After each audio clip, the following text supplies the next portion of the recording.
Swayam Prabha. Digital India. Educated India.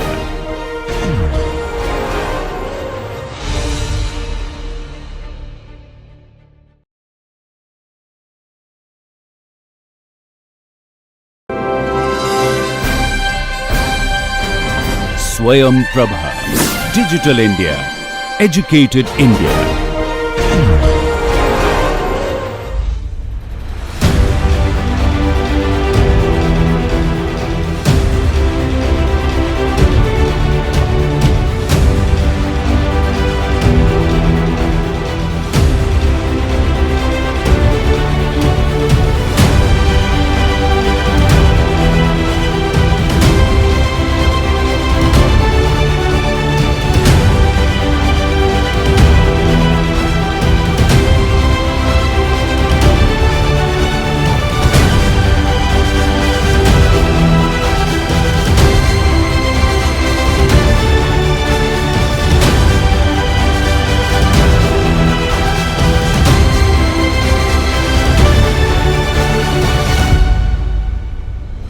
Namaste.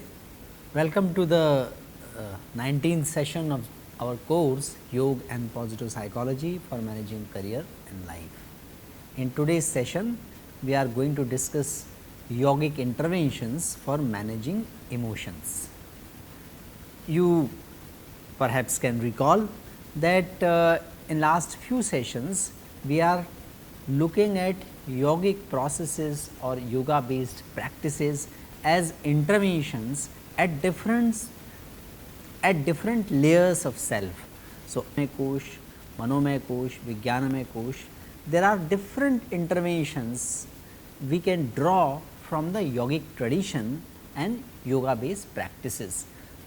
For today's session, we are going to look at yogic interventions for manomay kosh and that aspect of self which is related to our emotions. Emotions, we all know, is the juiciest part of life. That is what makes life interesting, and how to manage emotions is a very important factor in terms of our managing self and managing career. So, we are going to look at yogic interventions to manage emotions, or to be precisely called in the Indian tradition Manomaya Kosh. This is the time for little bit of revision. In the initial sessions, we talked about two sets of competencies. One set which are required to be in any profession, and another set which are required for anyone to grow well in any profession. These two sets of competencies were well identified in the first session of this course. If you remember, the set of competencies which are required to grow in any profession are about cognitive competencies, and along with that are the emotional intelligence related competencies and social intelligence related competencies. When we connect that with managing life, we get the similar picture.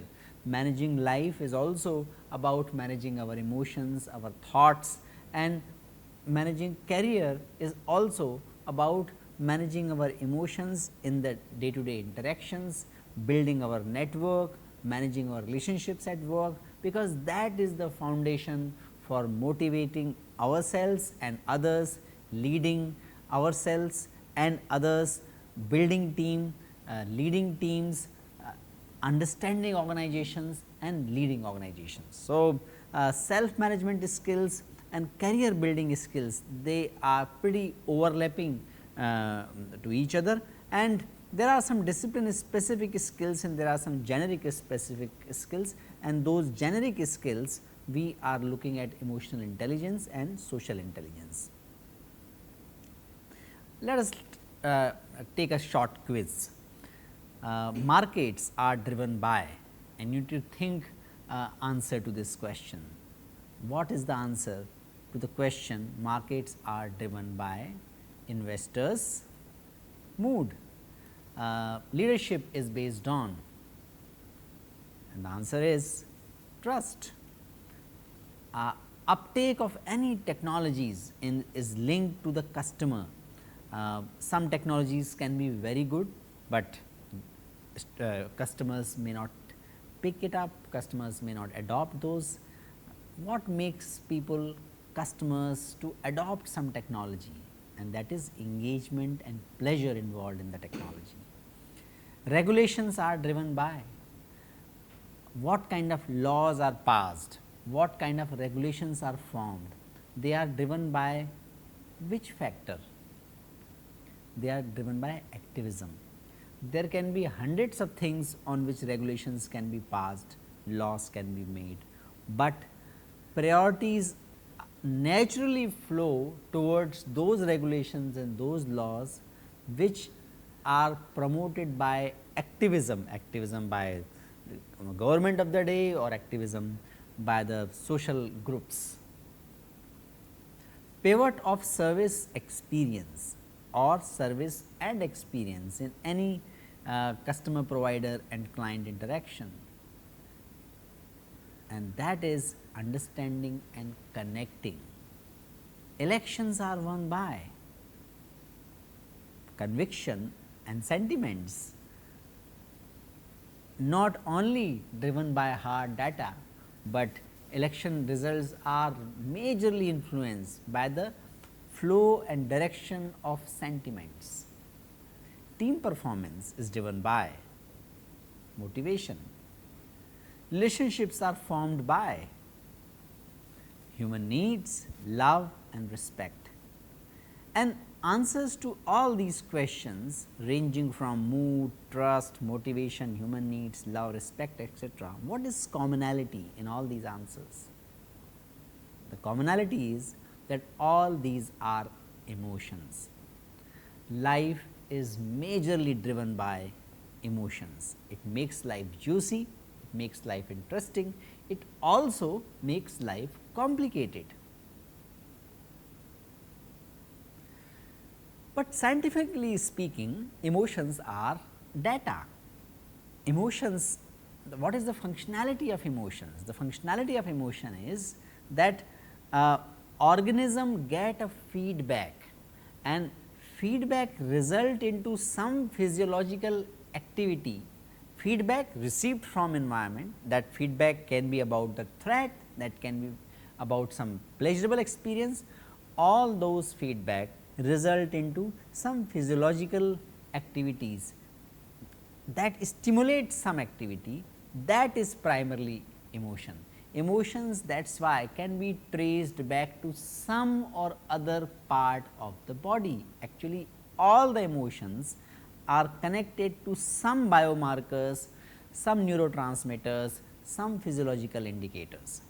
So, emotion perform motivational, communicative, regulatory function within and between individuals. The origin of behavior lie in personal, biological and social heritage. On reading emotions like data, we can say that emotions are data. Emotions are the information about what that organism is making or concluding about the environment.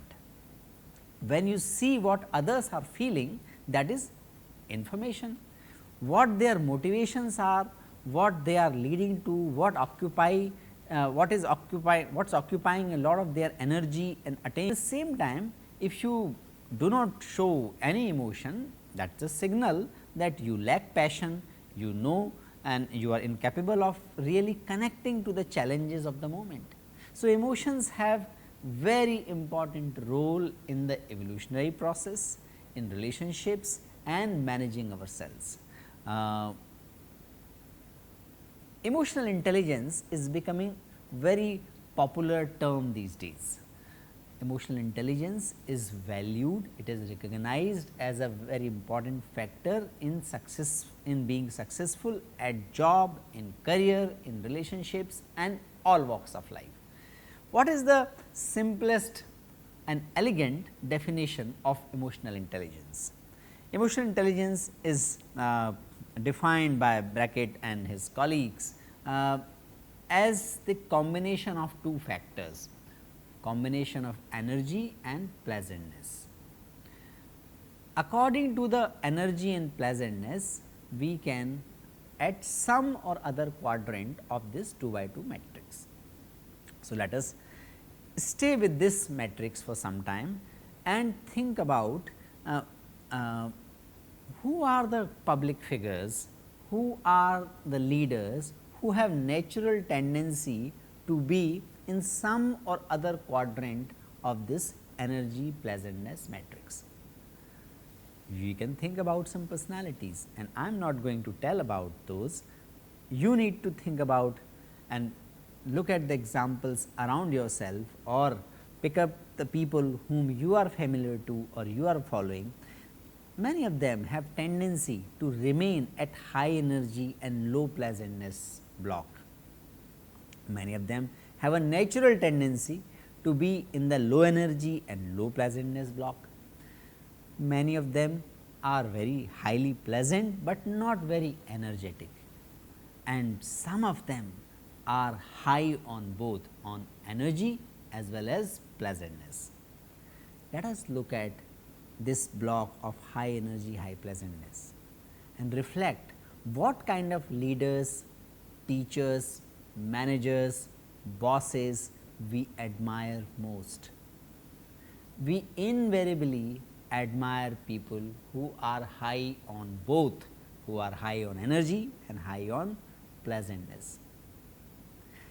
Think about what is the term in your mother tongue about all of these blocks in this 2 by 2 matrix. I am recording this lecture in Mumbai, and in Mumbai there is a term bindhast that is invariably used in the general conversation, and that actually conveys the idea about a person who is high on pleasantness, who is not very anxious, he is actually fun loving, high energy and still pleasant person. So, please think about some word in your mother tongue. For example, in Bangla utsahi, or Sanskrit word is also utsahi, they represent high energy, high pleasantness. So, we can think about terms for different blocks in your mother tongue to understand the essence of this matrix. The question is, since we want our leaders, teachers, managers to be at high energy, high pleasantness matrix, where am I located in this matrix? And if I am not located in the high energy and high matrix, what is my strategy to be there? You can take this assessment, you can identify the number based on your judgment, based on your reading about yourself, and think about how I can move towards +5 +5 in this matrix. So, what is this strategy? Strategy is first to recognize what is your general emotional disposition. That is why the first term is recognition or recognize emotion.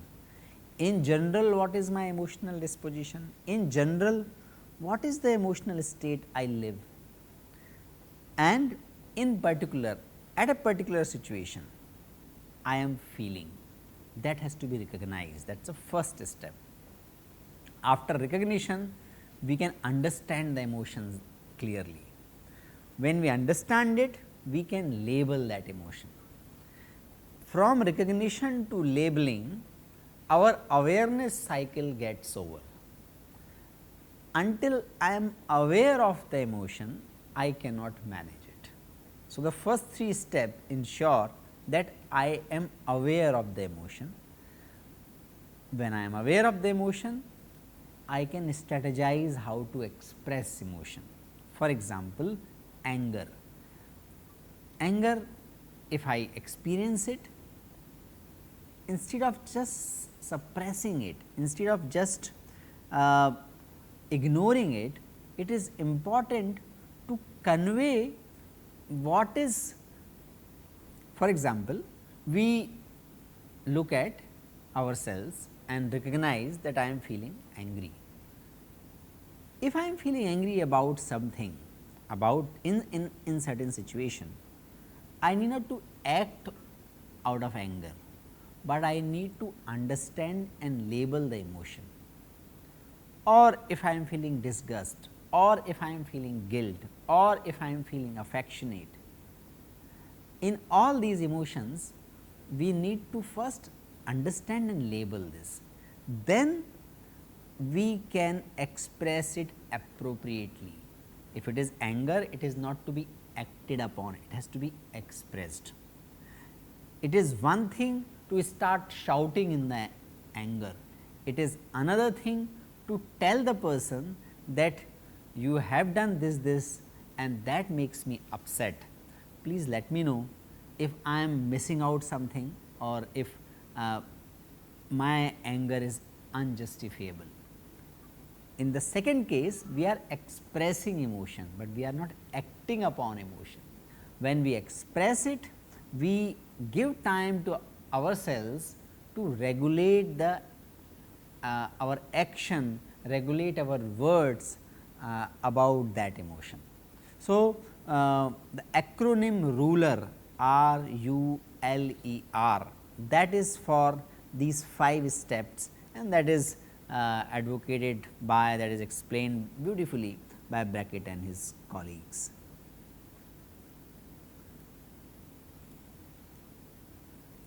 Emotional intelligence is very important in everyday behavior.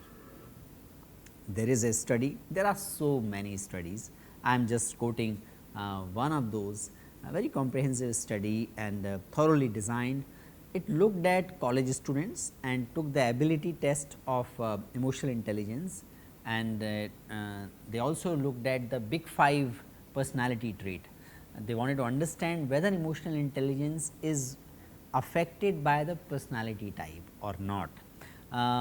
So, big 5 personality type, many of you might remember that big 5 personality types are related to extroversion, means our tendency to express our behavior externally whenever I am facing some issue. Introversion means my tendency to going back within myself whenever I need energy.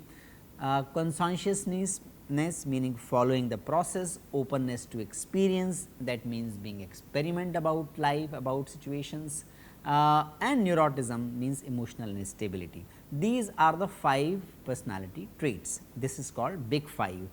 The big 5 was assessed, emotional intelligence was assessed, and then they were also asked to provide the life space scale information that looks at the self care behavior, leisure pursuit, academic activities and interpersonal relations.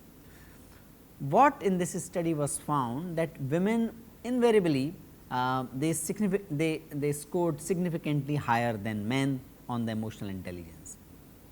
However, emotional intelligence was a stronger predictor of the life space criteria for men. For men, if they become emotionally intelligent, that has much more impact on their life space scale related variables. And what happens when someone is suffering from low emotional intelligence or comparatively lower emotional intelligence?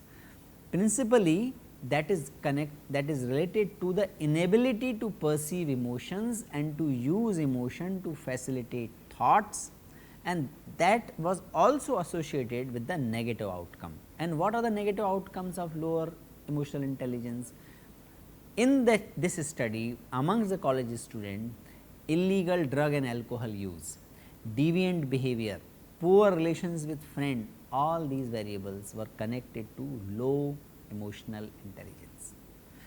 Finding remained significant even after statistically controlling for scores on big 5 and academic achievement. So, that means personality type or academic achievements are not connected to emotional intelligence. In other words, you need to don't worry whatever is your personality type, you need not to worry whether your academic achievement is high or not high in comparison to your colleagues. Still you can have emotional intelligence and still it will pay off. Still it will be one of the most important criteria to be successful in career. and in many situations it is more important than cognitive skills. It is more important in many situations in comparison to academic achievement. Let us look at what yoga says about it. So, you recall our discussion on how mind works, and that is what we discussed according to the yogic perspective. There are vrittis, there are mind modifications, and there are klishta vrittis and aklishta vrittis. Klishta vrittis which are which causes suffering, which cause bondage, and aklishta vritti which are unhindered, not causing suffering. Mind modifications can be because of right knowledge, it can be because of viparya, which is avidya, asmita, rag, dvesh, abhinivesh, it can be because of imagination, sleep or memory. So, mind modifications can be klisht or aklisht. Depending on that, we have a kind of chitta bhumi, the quality of mind we attain, that can be chipta, which is very fluctuating, vikshipta generally fluctuating, ekagra is focused, niruddha means well controlled, completely in control. So, that is how the mind works. If we look at emotions from the Indic perspective, we see a very universal classification of emotions, and that is very useful to label the emotion and recognize that emotion. You remember the ruler, the recognition to labeling, these are the three important steps in the rural model of emotional intelligence. If we keep 9 or 10 or 8 rasas in our mind, we can very easily label and classify the emotions, what we are experiencing ourselves, what others are experiencing. So, Bharata Muni's Natya Shastra, which was written about 2000 years ago, it gives excellent classification of the different emotions. This is called rasas. Rasas are the dormant emotions. These are Shrangar, which is related to love and attractiveness, Hasya, which is related to laughter or comedy or mirth, Rodram, which is related to anger or fury, Karunya, which is related to compassion and mercy, Bibhats, which is meaning disgust and aversion, Bhayanakam, which is related to horror and terror, Viram or Virras, that is related to heroic mood, valor, courage, Adbhut Ras, which is about the wonderment and amazement. These 8 rasas were identified by Bharata Muni in the Natya Shastra. Then there was a conceptual problem. The conceptual problem, which was recognized and then addressed by Abhinavagupta in 8th or 9th century, was that during the play, because Natya Shastra was about the drama and how people enjoy the drama, and in that connection the conceptual problem was that how come people enjoy seemingly contradictory rasas. So, Shrangar is a one type of rasa which has a very deep pleasantness in it, and Bibhats, it is a bhayanak ras. In the same play, rasik or the observers can enjoy both the rasas. How come that is possible? Because if I am in Shrangar, how I can move from Shrangar to Bibhats ras, and that is related to our personal life as well. Same people can experience one rasa at times and another rasa another time. What is that capability which makes people swiftly move from one rasa to another as it is appropriate according to a situation? There must be something else, there must be some backdrop under which this shifting of rasas, shifting of mood from one kind of rasa to another kind of rasa is happening, and that concept was added by Abhinavagupta. He gave the notion of Shantaras. So, Shantaras is like a substratum in which people experience fluctuation and that fluctuation can be in the form of Shrangar ras or Hasya ras and Raudra ras, but people then come back to that substratum, and that also is enjoyable, that is also a rasa, that is Shantaras, tranquility. So, Indian perspective and yogic perspective of emotional intelligence is, or emotional balance is, that it is not about having only sweet emotions. We discussed in the second wave of positive psychology as well, there is a recognition, and that is kind of very long recognized in the Indian tradition, that there are no emotions which are only negative or only positive. Negative emotions sometimes result into personal growth, and positive emotions, they may sometimes tilt it toward hedonism, of which in the long run we may have negative outcome. So, there are no watertight strict negative emotions or positive emotions. What is important is to have appropriate emotion at appropriate time, and our ability to come back to samatva, our ability to regain the equanimity. When that capability is there, we call the person sthiti prajna, that is a very highest state, but we that in the normal life, in the day to day life, we call that sthiti called samatva, equanimity or emotional balance, that is required in the day to day life. And our ability to experience different rasas and coming back to Shantaras is the essence of emotional balance as per in the Indian perspective. How we experience emotion, that mechanism is given in the Natya Shastra, and that is elaborated in many other texts. For rasas to get expressed, you need a cause, that cause is called vibhav. That vibhav result into certain expression, certain symptom. For example, if joke is a vibhav or a cause, laughter or movement of shoulder, these are anubhavs, these are the symptoms. And then there are sanchari bhavs as well, because the laughter can have some finer emotions, emotions of vyang, emotions of helplessness, or emotions of real joy. There can be different flavors, different shades of hasya, and associated to the different shades there are various emotions, these are called sanchari bhav. And combination of vibhav, anubhav and sanchari bhav result into sanyog, and for rasa to get expressed in life in day to day moments, we need to have that sanyog. So, it is through the sanyog bhavas that rasas are manifest, and our ability to experience different emotions and express those appropriately, that is the essence of emotional intelligence. And what can help us to manage emotions, what can help us to decide what is the limit for me to experience a particular rasa in a situation, that decision is done by buddhi, the intellect. So, you might recall we have discussed this chariot model of human self, which is taken from the Kathopanishad.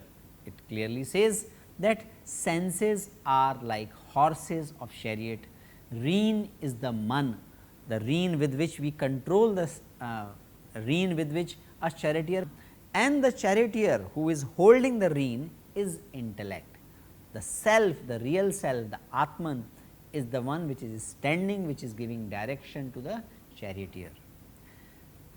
Charioteer is like intellect. When charioteer is smart, it can hold man in some way which can direct the horses of senses to the desirable directions. How we can do that? What are the processes which can help the charioteer to give right direction to the horses? What is how to strengthen the rein, which yoga has many interventions for them. So, let us look at how yoga helps in gaining emotional balance. In fact, all 8 angas, ashtang we say, the appendages or limbs, all 8 limbs help us in gaining the emotional balance in their unique ways. Yam and niyam. Yam is the moral instruction and niyam is the self purification process. We have already have a detailed discussion about the yam niyam earlier. Yam set the boundary conditions: ahimsa, satya, aparigraha, asteya, brahmacharya. These 5 yamas, which essentially are the core principle with which this life, this existence operates, this existence works, only because of these 5 yamas that set the boundary condition. Once the boundary conditions are set, our self management boundaries are also set, and our self management boundary are the first inherent things, because for all self management or career management, we need to identify what is non negotiable in my disposition. What is something which I am not going to compromise, about which I am not going to negotiate, about which I am not going to try out things. Yamas give those non negotiables. So, lot of emotions are naturally get under control. Niyamas are the ways for us to improve further. Tap, Ishwar Pranidhan, Swadhyay, Shauch is cleansing, Santosh is contentment, Ishwar Pranidhan is surrender to the universal order. These are the ways of maintaining and cleansing our inner conditions. These are not only related to the mind inner conditions, these are not related to cleansing of body, and that helps preparing our inner ambience to manage our emotions. Asana. Asana is a psychosomatic alignment with brain wave coherence. In a very precise definition, we can say this about asanas. Asanas brings coherence in brain waves. These are the things coming out in several studies. Asanas lower the stress hormones and release happy hormones. In this way, asana can help in controlling emotional balance.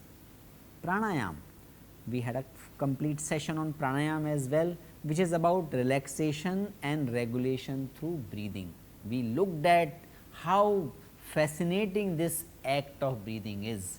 It is voluntary act, but it is necessary act. This is what connects our sympathetic and parasympathetic system, and whole process of managing self is about managing the balance of sympathetic and parasympathetic system. So, breathing, which is the core act or which is the core seat of pranayam, can help in balancing this system, and in this process it helps to gain and maintain emotional balance. Dharana,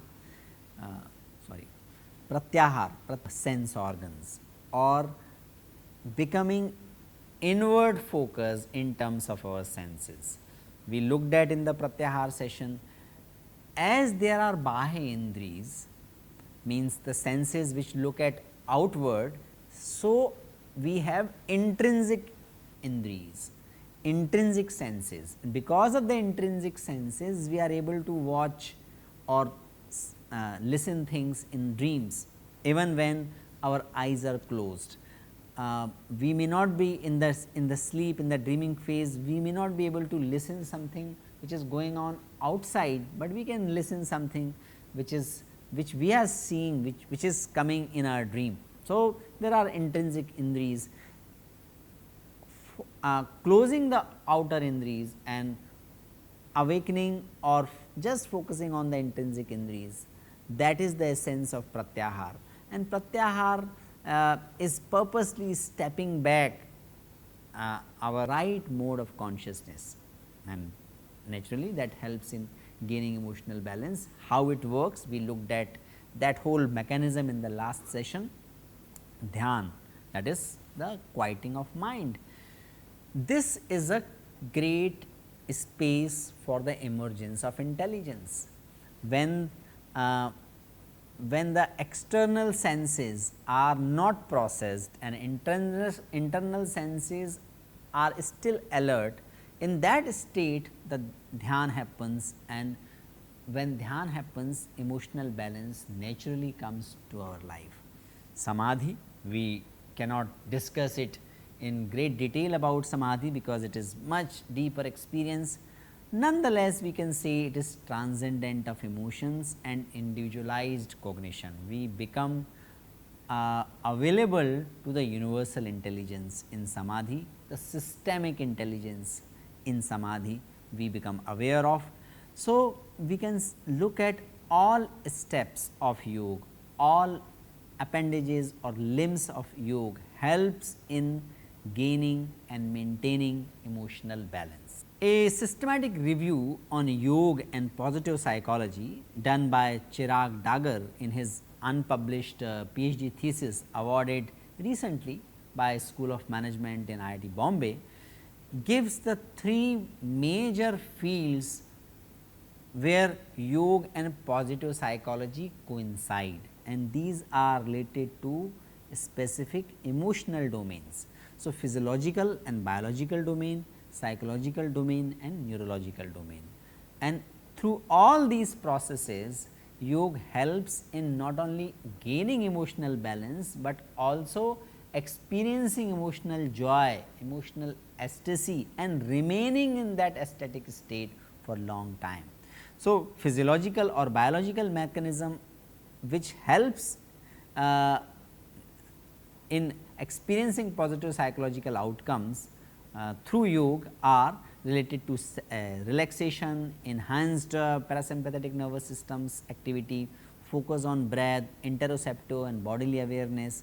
Neurological mechanisms are related to polyvagal theory. So, yoga functions as the neural practice and the activation of the inner neuron system, and that helps in attaining the positive psychological outcomes, and there are the host of psychological mechanism. Science of unitary human being talks about it, element of the theory of self efficacy talks about that, increase in the positive effect, affective coping, detachment, mindfulness, self compassion, mind body awareness, self regulation, sense of control, spirituality, sustained attention, reduced distraction, self awareness, self engagement. All these are the psychological mechanism through which yoga and positive psychology are connected, and we experience the emotional balance and we gain the emotional control.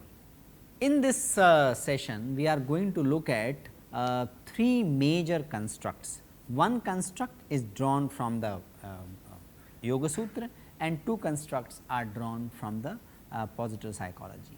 The positive psychological construct drawn from the Yoga Sutra is called Brahma Vihar. Brahma Vihar is combination of the four variables: Maitri, that is friendliness; Karuna, that is compassion; Mudita, that is joy seeing the excellence shown by others; and Upeksha means ignoring what is unpleasant or ignoring the others' faults. These are the four mind states together make Brahma Vihar. Psychological capital is the modern term, and it is also found to be an excellent composite which can explain many job related outcomes, academic success related outcomes, personal well-being related outcomes. So, these are hope, efficacy, resilience and optimism. These four variables constitute psychological capital. That is found to be very relevant at the workplace. Another term which is by many authors is considered to be the gold standard of well-being is called PERMA.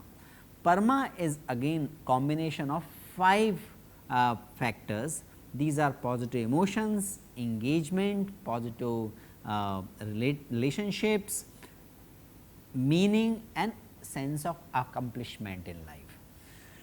PERMA is more relevant in the day to day life, psychological capital is more relevant in the workplace context. That is why we can look at both of these terms. The review done by Chirag Dagar in his unpublished thesis looks at all these variables and beautifully summarizes how various yogic practices result into all of these outcomes.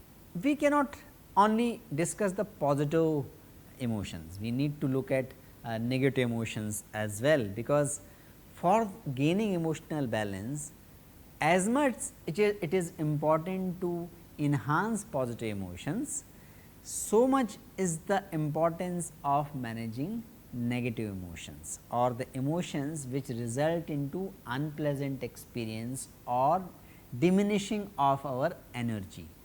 So, we need to look at negative emotions as well. If we follow a hexaco model of personality, which is the modification of big 5 personality type, it gives it has 6th element or 6th type, which is called emotionality.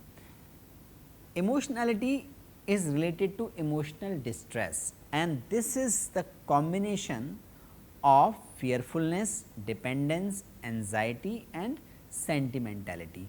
That is the reflection of the negative emotions or those emotions which result into unpleasantness or which diminish our energy. Yogic tradition also classifies negative emotions in its own way. We have discussed about these aklisht vrittis, which are asmita, rag, avidya, dvesh, abhinivesh, and we discussed that avidya is the cause of all 4 klisht vrittis. Asmita is too much egoism, too much attachment to the self identity. Rag is the undue attachment, dvesh is undue aversion, abhinivesh is tendency or perpetuate yourself in the form of body or in the form of fame and name. All these 5 result into shadripus or 6 enemies. 6 enemies are Kam, Krodh, Lobh, Moh, Mad, Matsar. Kam are the desires or sense pleasure. Overly indulgence in the sense pleasure is Kam. Krodh is unregulated anger. Moh is adharmic attachment, attachment to things which do not result into harmony within self and harmony in the environment. That is moh. Lobh is opposite of aparigrah, that is greed, our tendency to hoard lot of things, to possess lot of things, much more than what we actually require. Mad is too much of pride in our qualities, and because of that developing a tendency of laziness, that is matsar. So, all these 6 ripus or enemies are result of these 5 klisht vrittis. These are the expressions of negative emotions, that is what we can say. These eventually become not only emotion, but result into our behavior as well, and that is why these can be called attributes.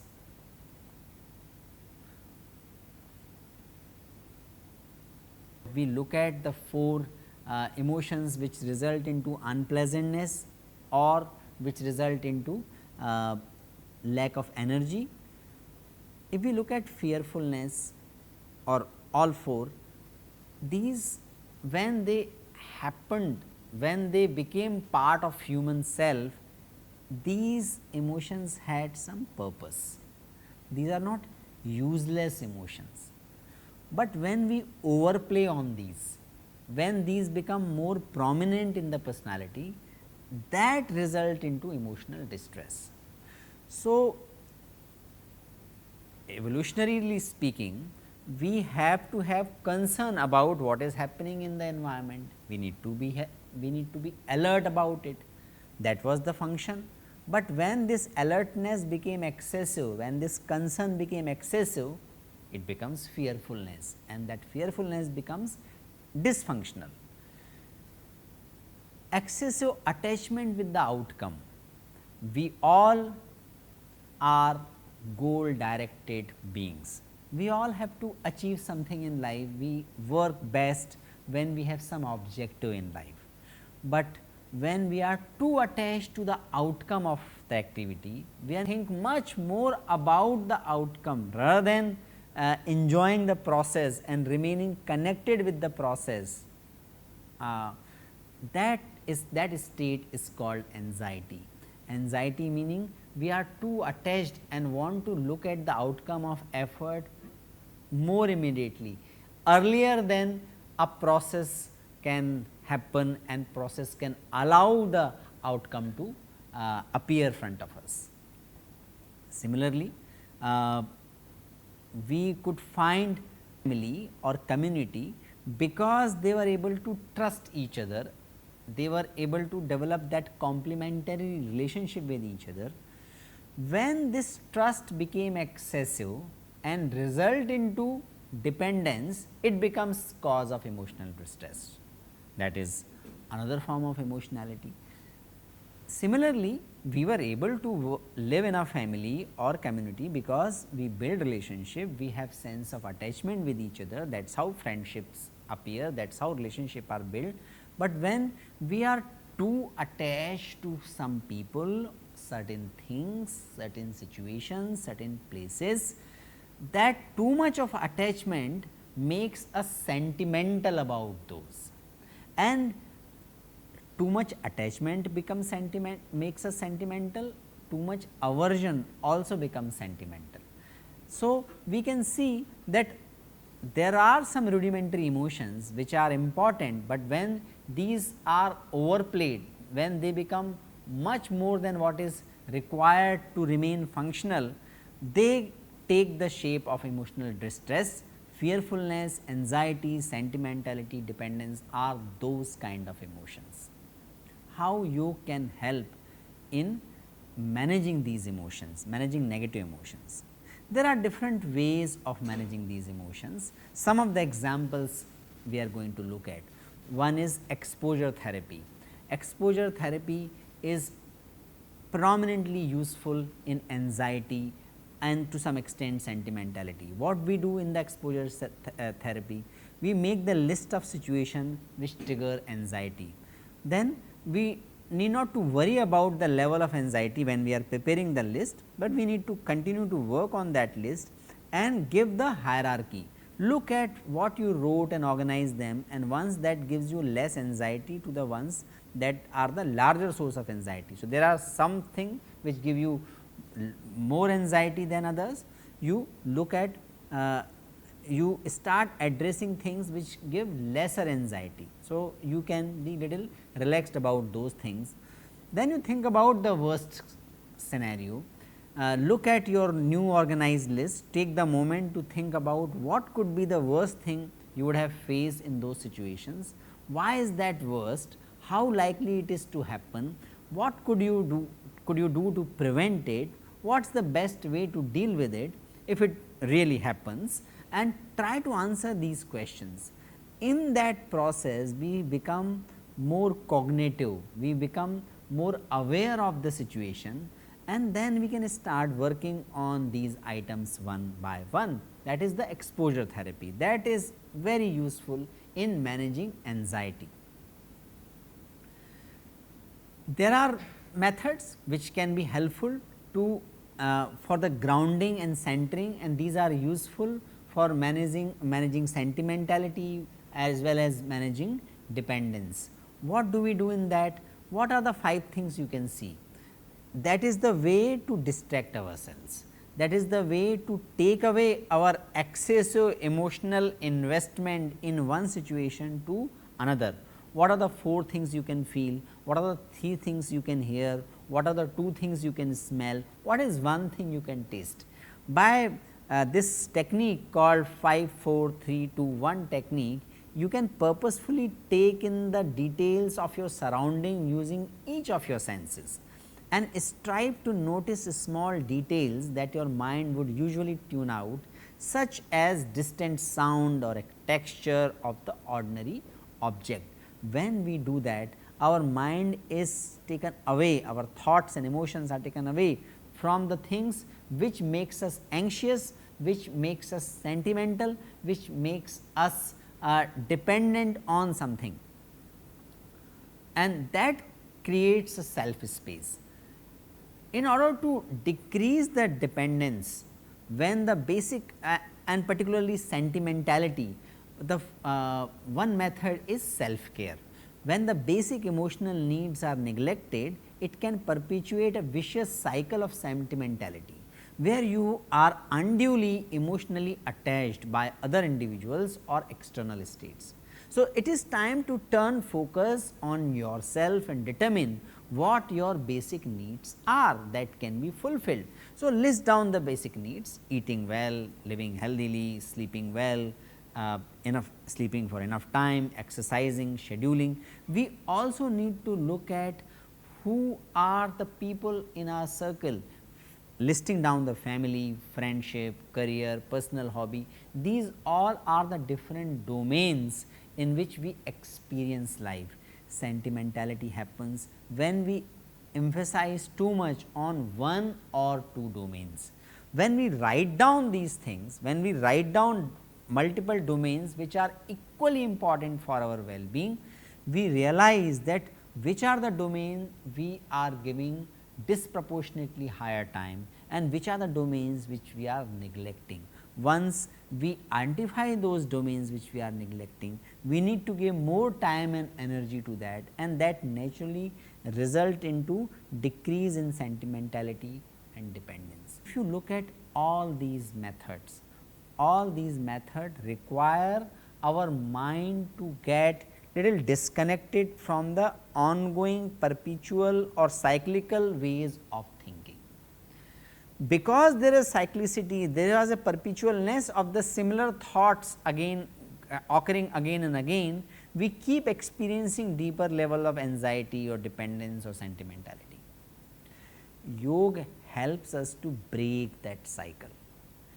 One very simple method, when I am experiencing anxiety or any of these emotional distress, very clearly the best method is to start doing abdominal breathing. We discussed abdominal breathing in the pranayam chapter. So, what happens, when we breathe through the stomach, you can keep your hand on navel and focus on that part, and then while breathing keep the focus over there. We will naturally start abdominal breathing. In the abdominal breathing, our lungs get more space to expand. As a result, we can absorb more oxygen. The narrowness of our breathing actually causes emotional distress. By doing abdominal breathing, we are prolonging our breath. We are also allowing lungs to absorb more oxygen. Relaxed lungs actually relax heart, relax brain, and that result into relaxed thoughts, and that result into muscle relaxation. So, a 3-minute abdominal breathing or 5-minute be very helpful to come out of any negative episodes of anxiety, sentimentality, dependence, etc. We have identified a protocol drawn from the Ministry of Ayush's master protocol, which is being released and which is freely available on the YouTube. We can look at the Ministry of Ayush protocol. Out of that, we have drawn this 25-minute process, and lot of research studies are being conducted using this protocol, which starts with unfreezing through reverberation, shaking the body and body tapping for 3 minutes, which is combination of asanas, Vrakshasana, Padahastasana and Trikonasana. that can be done for 3 minutes. These are the processes designed which can be carried out in the school, colleges and offices. So, that is why we have not included Sarvangasana or asanas which require supine posture in this protocol. This is just to have some sense of relaxation and regain emotional balance. That is followed by pranayam.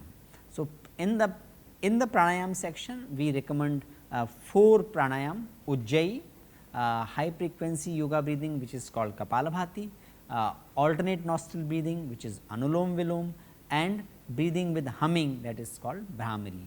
So, a specific time and the cycle and the frequency is mentioned here. We can follow that, and that can be followed by samatha meditation, that is body scan and sitting meditation. How it is done? It is done by bringing back focus of attention to breath, and then we start the body scan. Body scan can start from the right leg, from the big toe, then the attention can come to the ankle, to knee, to thigh.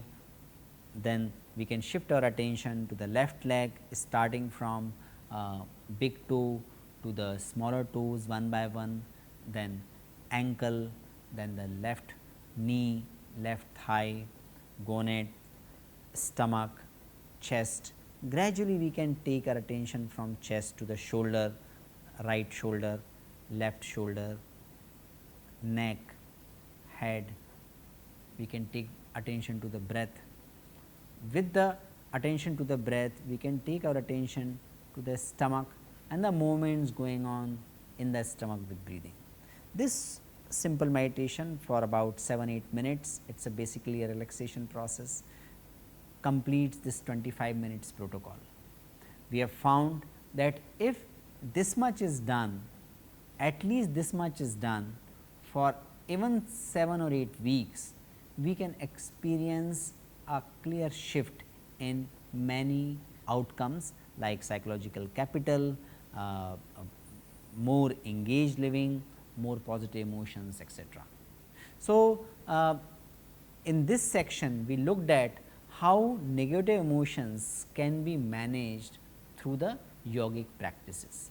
In the next part, we are going to look at how to inculcate positive emotions and what are the different positive emotions can be inculcated with the yoga based practices, which is the real essence of managing Manomay Kosh. Before we talk about the psychological mechanism, which is the main part of the session, we can recall what is the bioscience related findings about managing emotions through yoga, and what we have discussed earlier as well. This is a kind of a recap that yoga has positive impact on many happy hormones, which means the increased levels of endorphin, serotonin and dopamine. Endorphin, it improves the response to stress, and that is found to be released more with the yogic practices. GABA is the gamma aminobutyric acid, and that has a very important role in generating calming effect in our day to day experience. GABA is also found to be getting secreted more with the yoga based practices. Serotonin, very important to decrease anxiety, for the restful sleep. Dopamine is again a feel good hormone. These both are found to be getting more secretion with the yoga based practices, and yoga helps in balancing the release of these biomarkers, these specific hormones, and that results into a emotional balance. In the next session, we are going to look at what all are the psychological mechanisms through which yoga helps us to gain emotional balance.